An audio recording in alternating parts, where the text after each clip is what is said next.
Woodrow Wilson, great scholar, great idealist. Woodrow Wilson, racist and off-the-charts hypocrite. The first movie ever shown at the White House was during Woodrow Wilson's presidency, and it was a film called Birth of a Nation. It was about the origins of the KKK, and it presented them as heroes, saving the South against the evil North. We tend to think that 100 years ago, America was much more racist, and this sort of thing was regarded as acceptable. And it's true. America was a lot more racist. But even so, this film and book were enormously controversial at the time. The NAACP tried to get the film banned. But this is the movie that Wilson chose to show at the White House, and it was perfectly in line with his ideology of both white nationalism and, internationally, white supremacy. The screening of that movie is just emblematic of much larger problems in the Wilson administration, including the reintroduction of segregation into government offices in Washington. There's an idea we have that after the Civil War, but before the Civil Rights era, things were bad for African Americans consistently. But it wasn't consistent. Things got better after the Civil War. There was an attempt at integration, especially among the radical Republicans in the North and in the federal government itself. It was Wilson who, one of the first things he did once he got into the White House is to say, we are reintroducing segregation.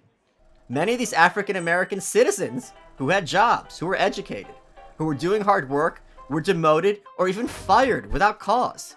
Wilson regarded as outrageous that a white woman would have to share a desk, for example, with a black man at work. And we're talking about things like separate bathrooms by race, separate cafeterias, screened off workspaces. We even have an incident involving one black employee, a clerk, who, due to the nature of his work, could not be segregated. So we had to have a cage built around him in order to keep him separate from the other workers.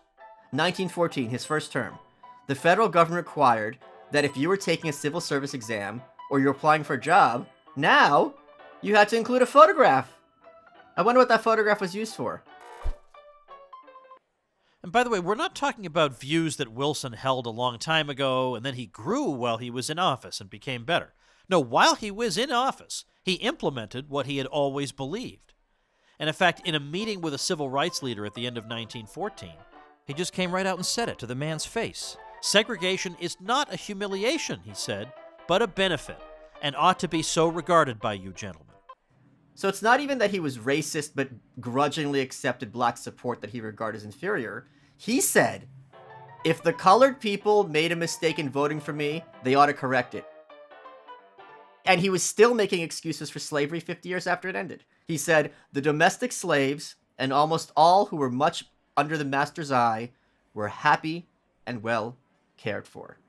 When he was president of Princeton University, he was asked if he would ever allow African Americans to become students. He said, the whole temper and tradition of the place are such that no Negro has ever applied for admission. It seems unlikely that the question will ever assume practical form. And it's not just black people he's denigrating.